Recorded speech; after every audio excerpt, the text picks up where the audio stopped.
Ground ball. McLean, second. 12 in a row. The oldest team in professional baseball has its 5th ever winning streak of a dozen straight. Our job every day is to try to kick somebody's ass. I mean, that's why we're here. That is caught. Left center. Reds win. And this ball is launched high and very deep to right, long gone. It's second of the night. Ellie De La Cruz. Short lead for Pena. Larkin drills it. Do you believe this? That's going to be gone. Back to back. Walk-off home runs. How about this? He's back. He's back. He's back. And a swing and a drive. Deep left field. This one belongs to the Reds. Swung on and hit deep to left field. That ball is going to be gone. Home run. And the Reds put it tied to 4. Goes to second one. Around the first. Got him. Double play. And the Reds sweep the Cubs. Breaking ball. Hit high. Hit deep. Way back there. And gone. Into the second deck and left. Christian Encarnacion Strand walks it off. Karcher does it in his major league debut. He gets the final 3 outs, and the Reds get an extra inning win. A thriller 5-4. Swung on. Fly ball. Hit to deep right field. That ball is going to be gone. A grand slam home run by Mike Cameron. 2 outs, 2 on. Reds down by 1. Larkin down the line. This will win it. This will win it. Here comes Tucker. Here comes Steins. Larkin's won the game. Barry Larkin gets mobbed. Look at this scene. It's synergy. The stretch, the pause in the pitch, and a line drive, base hit left center field. A single for Aaron Boone, and this one belongs to the Reds. The Reds have won 8 in a row. Kobayashi with a long look turns it loose, and Dunn hits it to deep right. It's all over, and this one belongs to the Reds. The Reds have won their 5th game in a row. They've defeated the Cleveland Indians on an Adam Dunn 3-run home run, 4-2. In on the corners at first and third. 2 on, nobody out. Here's Roy Trin pitching, no bunt. Ground ball, by the third baseman into left field. Jay Bruce rounds third, and this one belongs to the Reds. That's hit pretty good. Guess what? He doesn't need speed. That's gone. He's the king of the Queen City tonight. With 1 out here in the 11th inning, you sure got to go now. One out, pull down the left field line. That ball is going to get the winning run in. Here comes Jay Bruce rounding third, heading toward the plate, and this one belongs to the Reds. Huge situation for Votto. Why you pay him the big bucks to deliver the goods with 2 outs in the 9th inning? Can he do it? In the gap right center field, and Votto delivers the goods. Hit deep center field. And Gil going back at the warning track. Oh, it's gone. Joey Votto is delivered. Welcome in, Reds fans. Today is August 29th, 2025, and this is your pregame show for the Cincinnati Reds, beginning a crucial series at home against the St. Louis Cardinals. I'm Mike Hart, and with me, filling in for our friend Ricky, is Alex Wallace, so another one of the members who does the pregame show. Alex, how are you doing? Thanks for filling in for us. Yeah, doing fine tonight. Got a little reprieve from staying up for, it seemed like 2 weeks, late night, watching the Reds, waking up early for school. It just got to bed at a good hour last night, woke up in a good mood and ready to at least watch, and let's see if we'll enjoy the game tonight. Yeah, I'm pretty ready to purge that West Coast trip out of my mind as well. Staying up late, I feel like that was the double gut punch, is like you stayed up super late and just to have it go not for, I don't know. I'm sure a bunch of people in the chat or people watching just said, screw it, I'm not watching this. When Lodolo gave up 4 runs, it was just like, you know what? Good night. Yeah, I think I gave up after he gave up 2 runs maybe. I was like, yeah, I think I'm gonna hang it up tonight.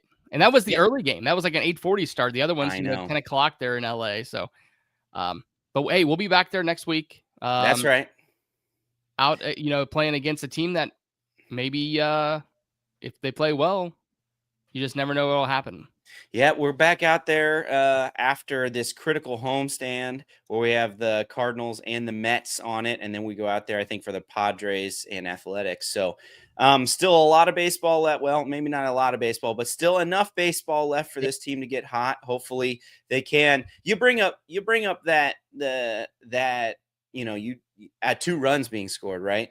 And I forget who it was. It might have been Lance McAllister, kind of documenting in the losses in that road trip. The Reds scored 1, 5, 1, 0, 3, and 1 run. Well, I thought you were going to bring up that he posted on X, and shout out to Lance, has been doing his thing for many years, 20 plus years, I think, over on the radio. 30 games that they've only scored 0 or 1 runs this year. Wow.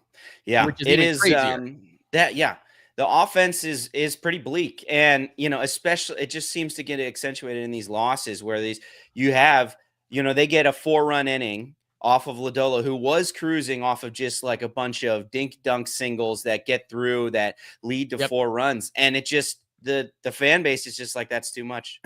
We can't do anything about that. There's no way we can get to 4 runs or to 5 runs. And it's pretty sad to say where we're sitting offensively if that's the case, right? Absolutely. Now, Mike, do you have any ideas of what could help the Reds though on the offensive side? I do have an idea, and it starts with an S and ends with Al Stewart.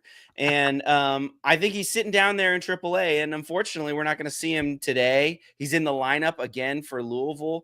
So, it feels like there's a sign that maybe we're not going to see him at all before September 1st, before the rosters expand. And man, I don't know how you feel about this. I feel pretty disappointed about it.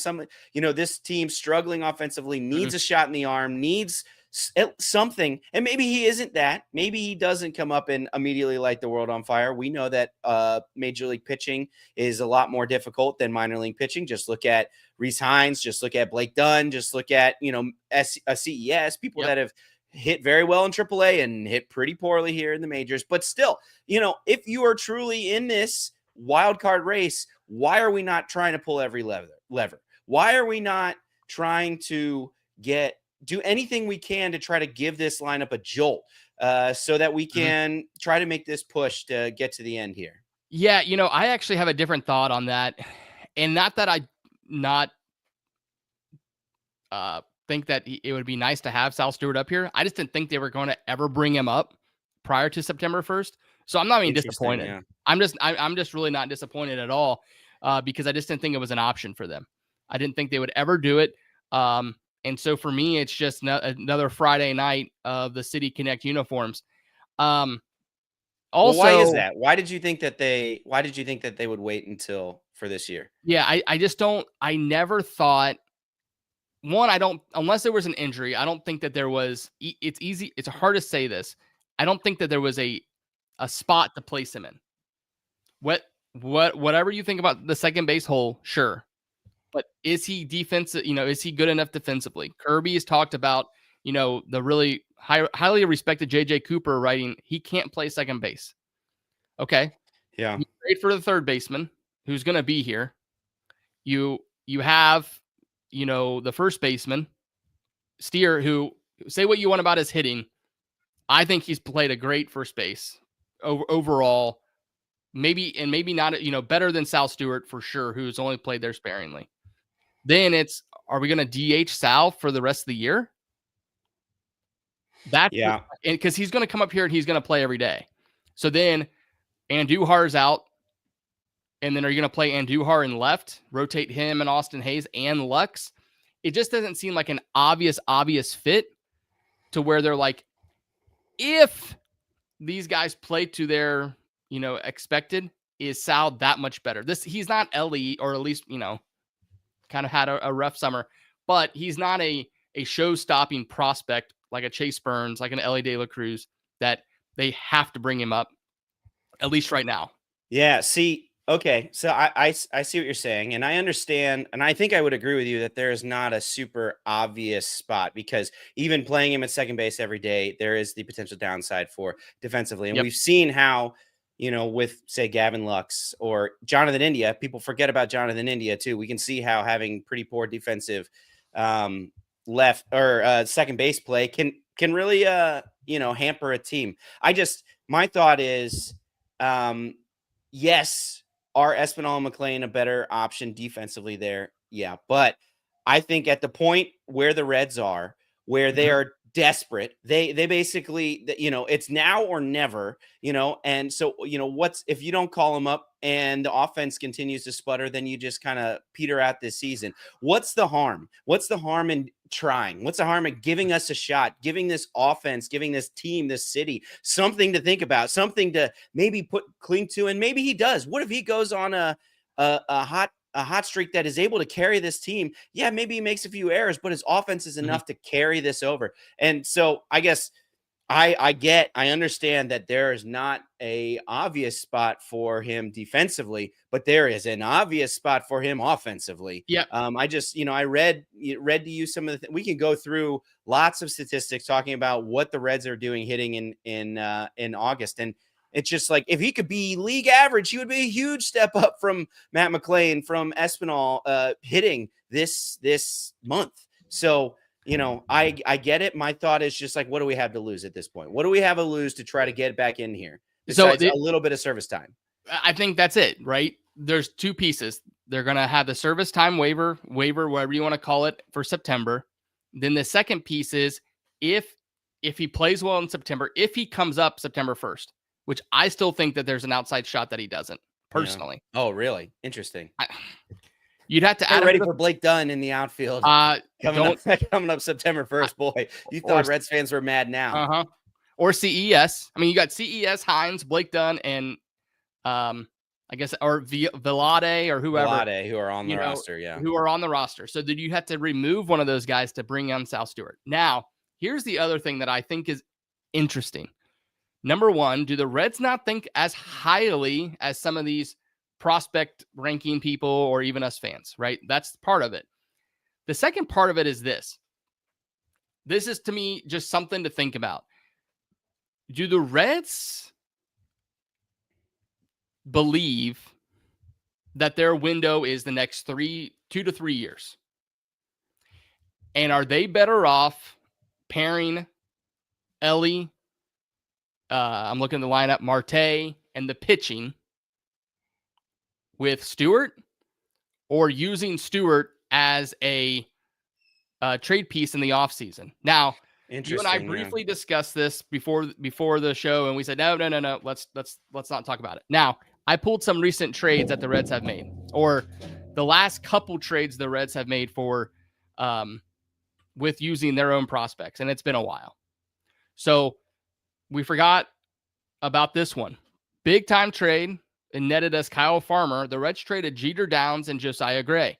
Now, at the time, not up to AAA yet, but still, I believe they were for sure top 10 prospects. If not, Jeter Downs was supposed to be a top 100, and Josiah top 10 Gray, Reds prospects, right? For sure, top 10 Reds prospects, sorry. But Josiah Gray turned in to be really a top-end prospect. Both of those guys got traded for the Dodgers later on, of course. The other trade that comes to mind that really helped the Reds, a decade and a half ago now almost, is when they traded away Yonder Alonso and Yasmani Grandal to the Padres for Matt Latos.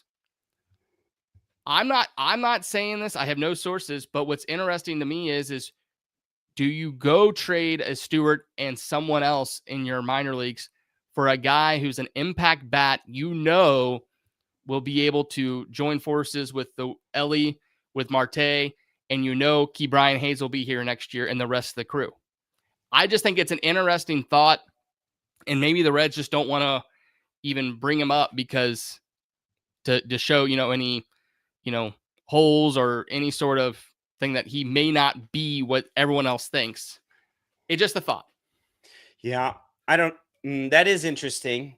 I would counter with those prospects that you mentioned are not nearly on the level that Sal Stewart is. Our number one prospect in the top, depending on where you look, he's very highly rated among nationally and number one in the Red system. So now the only one I would say, if you go back to 2012, Yonder Alonso and Grandal were top Pretty two, high. three, Yeah. top three guys. And Yonder had come up for spring for September. Then I think they keep him based on like what we've heard.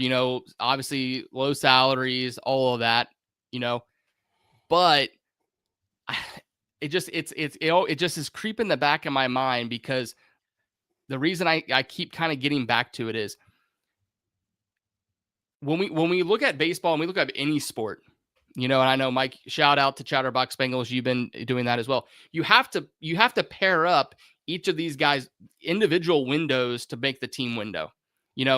Real quick, Bengals, right? Burrow, Chase, and Higgins. And the same with the Reds. You have to have a peak Ellie, a peak Marte, a peak Sal Stewart to make this lineup elite, just like we did a decade and a half ago with the Phillips, the Bruce, the Vottos of the world. Do they think that Stewart's going to be at his peak at the same time as Ellie and Marte? That's the real question.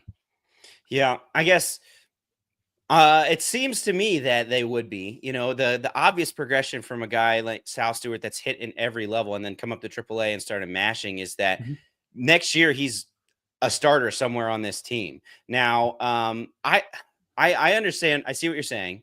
I don't know how not playing him in the big leagues, and I guess maybe they're scared he would fail, but like him coming up and performing in the big leagues would only make him more trade worthy. Well, then to me, if bring that back would be, more. you would keep him, right? To me, right, exactly. Right.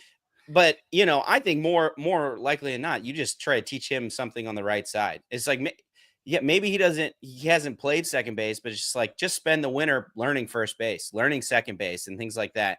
And I know you're a big steer guy, but there's when a guy hits like that, and if he genuinely has this hit tool that is unlike anything that we have currently on the roster, you find a spot for him. You say you're the DH then, or you find something to get this guy in the lineup, because our offense is not good enough to say, hey, you don't have a spot for him. It's just more like, hey, we're gonna we need a place for this guy to drive in runs, to hit, to contribute offensively. And so that's kind of my thought. It's just like the offense isn't good enough to hold somebody like that back because he doesn't have a spot. You got to find a spot. Yeah, I think certainly. And I think in a perfect world, to me, he is the first baseman. It seemed like they were going to him third base and then Cam Collier first base, but we're not waiting on Collier, right? Yeah. I'm only a Steer guy because I think Steer gets punished, if you will, for being the guy who's filling in for first base. In a perfect world, Spencer Steer is not my first baseman. I think, like I said, next year, I think it looks like Sal Stewart's going to be the first baseman. But I got ripped last week for saying this, Mike. I saw Sal at Reds Caravan this past winter.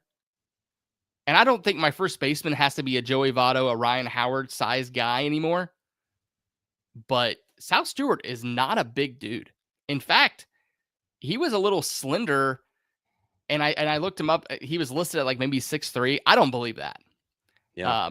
But he's just a small. He doesn't seem to me like everyone thought. Like, oh, he's a big hulking, like bigger guy. He really isn't. But like you said, I think he has got to learn something on the right side. Yeah. But certainly this isn't as turning out as well as the Reds, I think, had hoped, especially at the second base. Yeah. Yeah. And, we can go into that as we go into this lineup. Second base does seem like the obvious hole, even if defensively it would be a liability. I'm thinking against right-handed pitching, you maybe just play Lux there and then have Espinal or have Sal DH if it's that big of a liability, because I know Lux has struggled in times, but I think in his career, at least, he's shown that he can play a passable second base.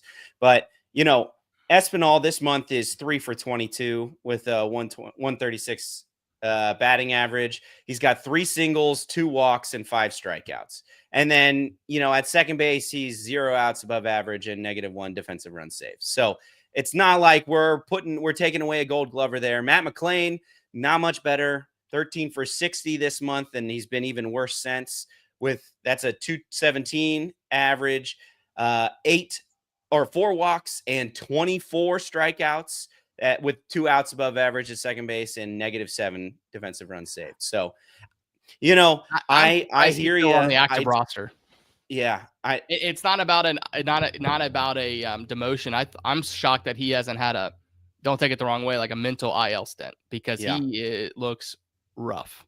Yeah, and I know that he has the capability to play lots of positions. We've seen left field, right field. We've seen every infield position basically. Surprised they don't bring him in to be the pitcher when they're winning by or when they're losing by 15 runs. Right? He's got that defensive flexibility, but there comes a point where it's just like I think every single person, I can't think of a Reds fan that would be like, yeah, I'd rather see Espinal in the lineup today instead of Sal Stewart. So there's a level here where it's just like, are we serious about winning or are we not? And to be honest, the move today seems like the Reds front office might have given up. They said, you know what? We didn't have it this year. The NL was a lot more competitive than we expected. We got a little unlucky with some of the people that we expect to bounce back, and we stayed in it for a long time, but season's over. Like that's how it feels. And unfortunately, we're not. We still got to cover it. We still got to watch these guys, and unless something miraculous happens, it feels. I think most of the fan base is kind of in on that too, that we finally broke our sweep streak, and it's like, well, it was a good try for the Reds. It was a fun run. I will say this though, and I know we want to get to the lineup. I'm looking. There is a game today. There is a game today. Yeah. So at the end of it, this is what it really comes down to. And I said this earlier in the week. I think this 100% you can say this season's done on September 11th. That's St. Louis this weekend. Toronto, for those who don't follow the American League, winning the AL East and the AL East, Toronto is the best team in the American League.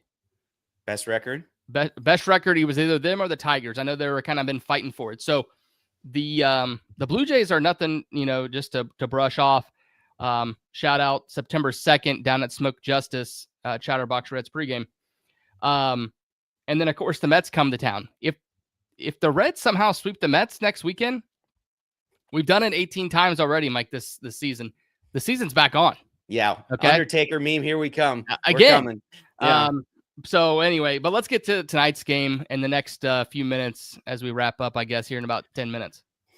Yeah. So, like I said, we're facing the St. Louis Cardinals, who we have yet to mention. But this lineup, I think I was mentioning beforehand, you don't hate it against left-handed pitching. Why don't you take us through it, Alex, and what we got for So we'll highlight a couple guys here. It's kind of the normal lineup we've been seeing, but I'll highlight a couple guys who have had some success against the starting pitcher for the Cardinals, Liberatore. First off, newly acquired Ke'Bryan Hayes, 4 for 16 against Liberatore with a double. What's interesting is he's had the most at bats against this pitcher.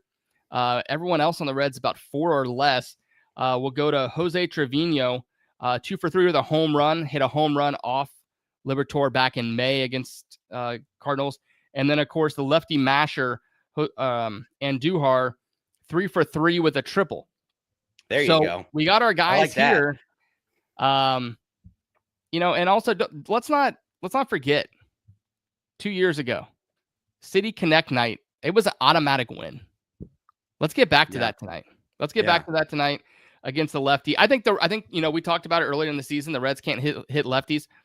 Ever since Marte came back from his injury, really they've done a lot better. I mean, tonight, Andujar, Marte, Steer, Hayes. I mean, those are the guys to look for. Yeah. Cardinals are, obviously traded people away at the deadline. They traded away 3 guys from their bullpen: Ryan Helsley, Steven Matz, Phil Maton. And in August have been 11 and 14. So, and notably not done well. Offensive, there's 5 and 5 in their last 10, but this is a team that's basically, not really playing for much at the moment. Arenado and Donovan are arguably their 2 best hitters on the IL. It's like there is, this is and Liberatore, guy who has struggled recently. I don't know if struggled, but not been Cy Young on the mound recently. So this is a game we should win. This is a game we should hopefully be able to hit left-handed pitching and score more than the other team. But I think it will also come down to Zack Littell. Obviously, his last start against Arizona only went 3 innings, really struggled with his command. Only gave up 3 earned runs on 4 hits, but walked 3 batters. And frankly, it could have been worse. He pitched out of a little bit of trouble as well. But overall, the season, he's been 9-8, and he's 9-8 with a 3.62 ERA. And the way it's kind of gone with him with the Reds is he's had 1 good start, 1 bad start, 1 good start, 1 bad start. So you know what? I'll take the good start against the Cardinals to hopefully keep this season alive here. You know, I wasn't too surprised. I'm no longer a betting man, Mike. But after watching Littell last Friday, in fact, right in Arizona. And I'm not a pitching savant. I just listen to what I hear on TV and read a little bit on X, right? But I'm sure that dry air down there did not help him at all. And it was like 115 dry heat. And he relies a lot of movement. And the same with Abbott. So getting back to the betting man, if I was a betting man still Saturday, and I never do this, just like Pete never did. I never bet against the Reds. But I may have bet against the Reds last Saturday when I knew Abbott was pitching, because Abbott's similar. He's not a Hunter Green where he's going to, zip it up there and rely on his fastball. So tonight's probably a good night for Littell, kind of a chill in the air, not as, dry heat.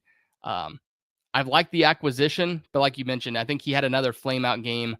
Was it against the Cubs? I forget exactly who that was against, but I think he is ready for a big night tonight.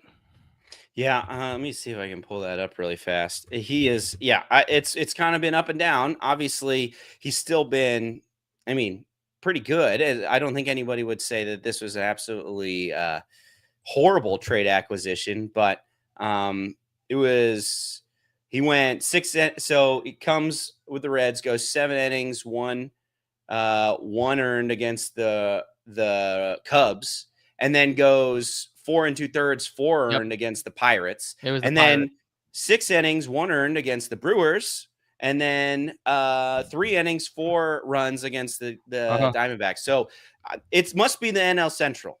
It's a good thing he's going against the Cardinals now, because I guess the Pirates are in the NL Central. But I'll take the seesaw if on the good days. So let's 100%. We'll see if we can get that. We actually got a super chat. I wanted to shout out. We did. Make sure MD and JD, make sure what we talk about that. We want to make sure we star all these guys. Red's still trying to move last of McClain jerseys. In a way, I understand what you're saying. I think what really there is they haven't given up on him. I think a lot of the fan base has, just like we gave up on Noelvi Marte. Mm-hmm. He's going to need to struggle a lot more into next season for me to give up on him. But it's still it's tough to see, especially because he's coming up, it feels like, in big spots and striking out and things like that. And I think the numbers back that up with his win probability added. I think it's one of the worst in baseball. And I know that's not everything, but just man, it's been a struggle for Matt McClain. I think though the problem with McClain's going to be, and the further we get away from it, it's not going to matter anymore. But the problem with him this year is that 2023 was so elite. Yeah. Where people were, he legitimately, the expectations are very high. The expectations went through the roof. Then, he has this injury. So then you're starting even at a worse point this year. I go back to this, and I just respect the guy, so I'm going to go with it. Aram Layton from Just Baseball compared him to maybe a second baseman version of Tyler O'Neill, the outfielder for now the Orioles. And he played for the Cardinals for years. He's got some pop, low average, will play good defense, and that's just who he is. I think in 2023, McClain had a great average. I just don't think that's going to be the case. And then it's up to the Reds to decide if that's who they want at second base. So it's going to be an interesting next month. Outside of that, you just never know what's going to happen, Mike, with this team. Could they take off and be a ball of fire and the Mets or the Padres falter? Sure, maybe. You just never know. And that's where next weekend, and even I guess going out to San Diego, to me, circle the Thursday, September 11th as this is it. and then we can watch the Bengals and your college football of choice. Yeah, I'm with you. I just hope that they're able to get it done and turn it around, and we were able to, because I still believe in Matt McClain, and hopefully we can just flush this season out and he can come back as, we don't need him to be our number 2 guy, but as a reasonable defensive second baseman that's going to bat 5 or 6 or 7th in this lineup. And if Noel V. Marte is hitting the way he and continue to hit the way he's hitting, let him bat second. Don't worry about McClain, and he can drop down and produce lower in the lineup. Absolutely. I think if the Reds, regardless of what happens at the rest of this year, they need to go into 2026 with the idea of 3 solid offensive pieces. And when I say solid, I'm talking like rock solid Ellie, Noel V. Marte type players that are this year. Then I think you have 3 of that next level, which would be a McClain, a Ke'Bryan Hayes, because he's going to be around. So I think they need another guy above a Ke'Bryan Hayes, above a McClain, and we'll see. Is it Sal Stewart? Is it someone else? Is it the man from Somebody Middletown? they bring in? Kyle Somebody they Schwarber. bring in? Yeah. Well, we don't have enough time to talk about Kyle Schwarber today. I know. But do we have a comment about Nick? Nick just dropped in the chat. And as big as a Reds fan as I am, I think he's wrong about this. Still better than watching football. Yeah, I don't know, Nick. Football's pretty fun, especially when you cheer for teams that win national championships. Yeah, but moving on to the opposing lineup. Let's run through this pretty quickly. Yep. There's not. I think you probably have some of the matchups against Littell. I guess so the only guys that you really, you're like, oh yeah, these guys, your Wilson Contreras, your Nolan Gorman, Mason Wynn. But like I said, no Arenado, no Donovan in there. Obviously Goldschmidt gone. We have Lars Nootbaar leading off. Their backup catcher Ivan Herrera is DHing, batting second. So not murderer's row that Littell has to go face. Does he have any history with some of them? Very, very, very, very, very little. So, honestly, I wrote down the Reds. I didn't even bother writing down the Cardinals because it was just, not much at all. The guys who I get a little afraid of, for some reason, I feel like Nolan Gorman is a certified Reds killer. For whatever reason, maybe I've just seen one too many home runs hit the moon deck. Mason Wynn's sneaky to me, as well. And then, their version of Ellie is Jordan Walker, and he's just been disappointing for them overall. The days of the Cardinal devil magic has gone away, but hopefully it stays away for this weekend. Yeah, I'd hope that's the case. We talked a little bit about Matthew Liberatore, 6-11 with a 4.27 ERA. Has already pitched against the Reds once this year. That was in May. Only went 3 innings, gave up 2 runs, 2 hits, 2 home runs, or 2 runs. I believe Trevino hit a home run off of him in that. And the Reds ended up winning that game 9-1. So, hopefully we'll be able to carry over that. You don't have a lot of success against left-handed starters for the Reds recently. His last start was against the Rays, where he didn't get through 5, went 4 1/3, had 3 hits, 4 runs, 3 walks, and 5 strikeouts. So, I mentioned just kind of where he is recently. In his last 8 starts, he has not gone longer than 5 innings pitched. So that is great. Hopefully getting to a bullpen that we talked about earlier, traded away all their best pitchers. So, and he's only went 5 twice. So 6 of those times he went less than 5 innings. And that would be the key. I mean, that's the key to the whole weekend, right? Get him out of the game in the 3rd, 4th inning and just have him eat innings out of the bullpen. And then we just, keep rolling tomorrow and Sunday. I don't know. Maybe we'll wake up and they decide, you know what, because of the criticism they got, Sal's coming on Saturday. So who knows? You know what? I've been thinking this. I think WTI Trader, he's been in the chat a lot lately. Mm-hmm. Mike, I think that's Brad Meter's burner. Oh, so he's the guy that we got to convince. And so he's been watching a lot lately, making some good comments, agreeing with a few of us. And actually, you know what? He may have said he agreed with me about the Sal Stewart thing. So maybe it is Brad Meter. More evidence. So maybe they check in on the pregame. I'm sure they watch the postgame, or at least get a rundown of what Trace is going off about. It'll be interesting. I'm still, to kind of go back to Sal real quick, I would still be shocked or be surprised come Monday, Labor Day, if he gets called up. I really mean that. And I don't know, I can't explain it, but it just, maybe I'm just guarding my heart. Yeah. I think maybe that's what is going on, because boy, this offense could sure use a jolt, and I can't think of somebody that had better to do that in the Red system, unfortunately. And maybe the Stowe family, and I'm a big numbers guy, I'm a big uniform number guy. Mike, if you haven't picked that up, maybe the Stowe family says, Nick, we can't call him up. We don't have a good number for Sal yet. We need to get rid of a couple guys. Man. We don't have a good number. We've retired too many. We're saving Vados. We can't give him 19, of course. So maybe 17. Connor Joe, can we have it? Is Connor Joe being a little weird about giving him the number? Goodness. We'll see. I don't know. If that's part of it, I don't necessarily disagree, but we got to give him a good number. And that's another thing. Now we're getting silly, but Matt McClain over the winter, we got to figure out number 9. What if we send down Matt McClain and just give Sal Stewart number 9? Oh, then you're done. You're done. You're done. The number 9. Now you got me on my soapbox. The number 9 is cursed. Joe Oliver. No. Look up. Go on Baseball Reference. Everyone who's watching Baseball Reference, look up. Like the stream first, and then go to Baseball Reference. Yeah, like the stream first, then go on Baseball Reference. Check out who's worn the number 9 for the Reds. You won't remember half of them, number 1. And the best player who's worn it is Joe Oliver, and that was 35 years ago. It was actually Joe Burrow when he threw out the first pitch at the Reds game. That's exactly. The best player. That's the best player to wear number 9. So it's literally a cursed number, and not far behind is number 15, but Emilio Pagan's put that to rest a little bit. Oh man, boy, we are off the rails now on the numerology. But anyway, all right. We've gone nice and long here.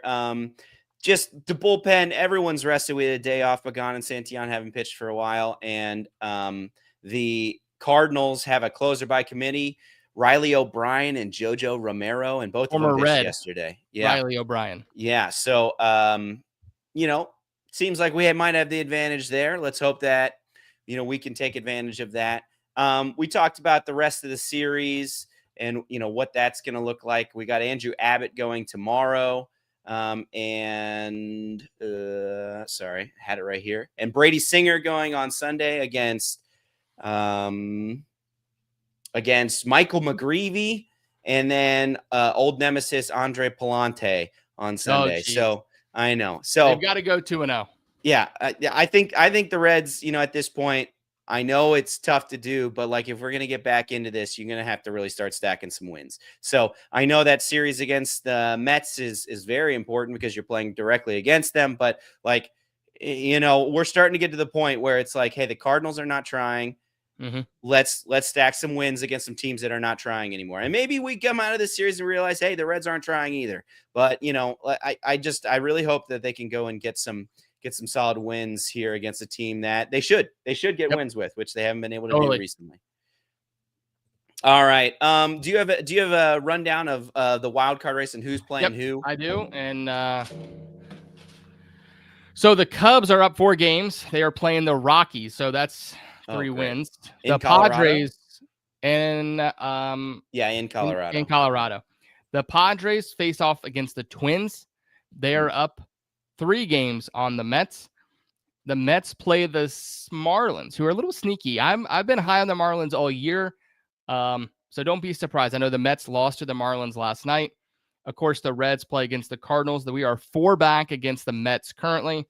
And then to kind of round it out, the Giants play the Orioles, and I don't think it really matters past that. So not that the Giants even matter. We may not even matter, but we're here and talking about it anyway.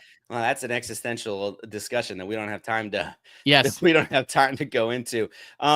This is the point in the show where I ask for your predictions. Throw them in the chat. What do you think the score is going to be? I've seen some pessimism there, so I don't have great faith that the score predictions are all going to be Reds winning. But Toss them in there. We like to show them up here anyway. We appreciate all the participation. Please like the stream, subscribe. It really helps the algorithm get our show out to people. And, give people a place to vent. I've seen some people that aren't happy, and, I'm with them. And, the chat is a great place, a safe spot to talk about our feelings about the Reds. While we wait, this is where we do what to watch for. Alex, do you have a what to watch for tonight's game specifically? Yeah. When I was looking it up, I was checking the numbers. Like I mentioned earlier, Miguel Andujar being 3 for 3 against Liberatore. I think he continues. I don't think he gets 3 at-bats. I think he only gets 2 at-bats against Liberatore and gets 2 hits, at least 1 being an extra base hit. Wow. What, you think they're pulling him? You think they're pulling him for a right-handed? If he goes 2 for 2, no, they're going to pull him? No. Oh, the Reds get Liberatore out of the game early is what I'm getting at. I guess so. So then I guess that would work against it. Maybe he gets out early. Maybe they get 3 at-bats. Either way, my point is he stays perfect against Liberatore. Oh, I like that. Mine's a little bit more in the weeds, and it's about Matthew Liberatore specifically. What I did is I grabbed kind of the pitch mix from when he faced the Reds in May, and then I guess this is his second most recent outing, but is against Miami, and his other most recent outings have shown this too. And what you can notice is, I guess that he threw mostly, his pitch percentage mix has kind of shifted. And I wonder if that's going to change anything. Obviously, he hasn't pitched great recently, but he's throwing more four-seam fastballs. He threw 5 four-seam fastballs against the Reds in May, and he threw significantly more of them. Obviously, he still mixes it up a little bit. So, my what to watch for with Liberatore is like, what's his mix going to look like against the Reds?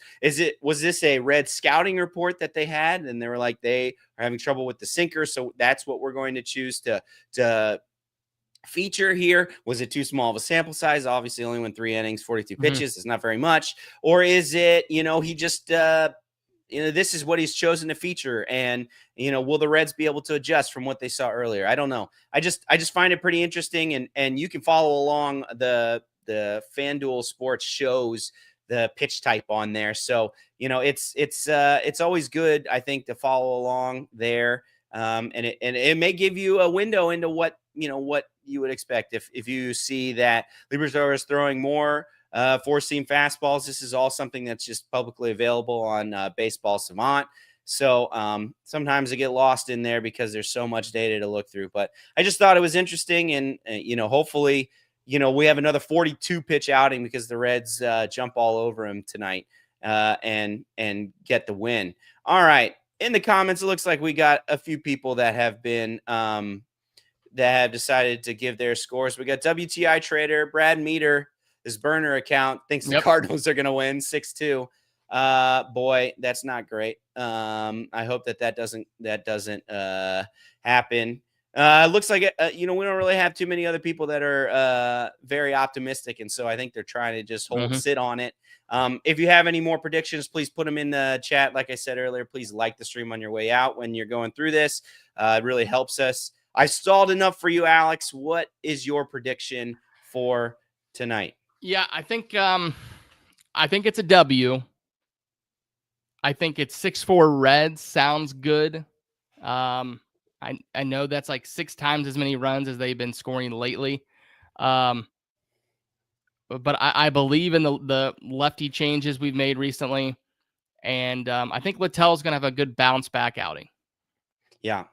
I tend to agree with you. I think Miguel Andujar, Hayes, and Steer are going to combine to drive in a lot of runs today. I think those guys are just going to really find it against a pretty mediocre left-handed pitcher. And so what you said, what, 6-4? I said 6-4 Reds. Yep. I'm going to say I think it's a little bit more than that. I think it's 6-2. But we still, 6-2 Reds, but we're still going to see, those 4-run lead. We're still going to see Santillan, Pagan, and all those guys. So I think it's 6-2 is my prediction. 6-2 Reds. Hopefully we'll be able to sit back and see a win. Yeah. We got Mr. E says 8-1 Reds. I like that. That's a nice, comfortable Yep. Sit on your couch and not have to worry about it. Get Zach Maxwell in there and pump some more cheese in there. So Connor Phillips. Well, Connor Phillips, I think, has pitched 3 straight days. Oh, has he? Okay. So I mean, he did get the day off yesterday. Got the day off yesterday. Yeah. I don't think we're seeing him tonight. Win Brent or lose. Suter, birthday boy Brent Suter. Yeah, birthday boy Brent Suter. That'd be cool to see him maybe close out a game. Maybe get one of those 3 innings, or what was it when you can come in for 4 innings and get a save. Yeah, the 3-inning save. Yeah, that'd be kind of cool.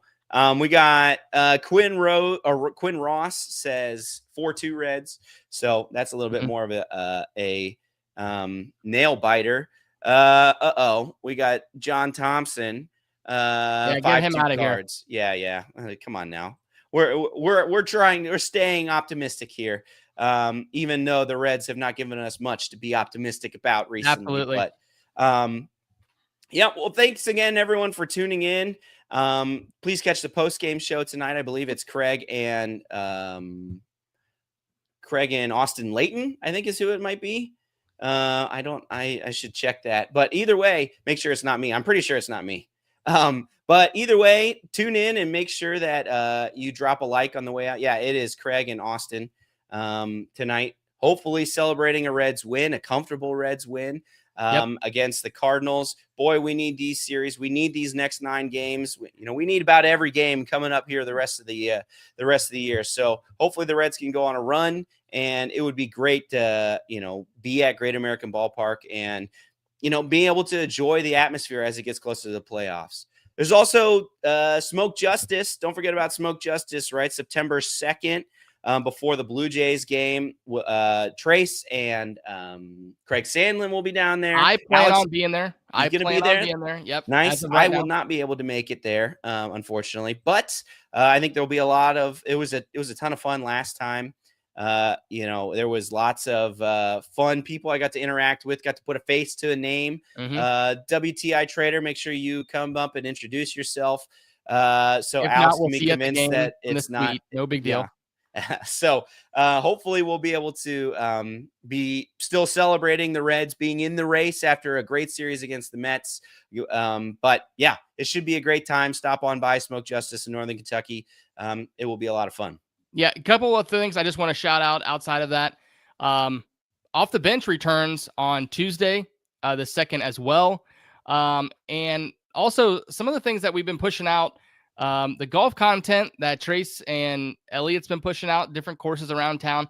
Personally, not a golf guy, but I've been finding some good enjoyment out of that. Check that out. And then we'll shout out the boys last night.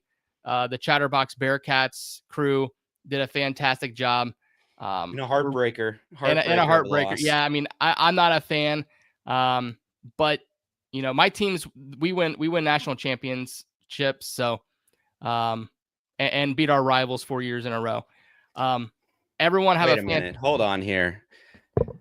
We don't have enough time this is not a Ohio State Michigan podcast, but we might have some words after this. Okay. Well, hey, that's my fine. team wins national championships when they don't cheat. So anyway, thanks for joining the show, and we'll talk to you next time. Hopefully you can join in and we'll be a happy post-game show as we get out of here. Thanks again. And Alex, why don't you hit us with the Go Reds? Yep. Go Reds. We'll see everybody in the chat tonight.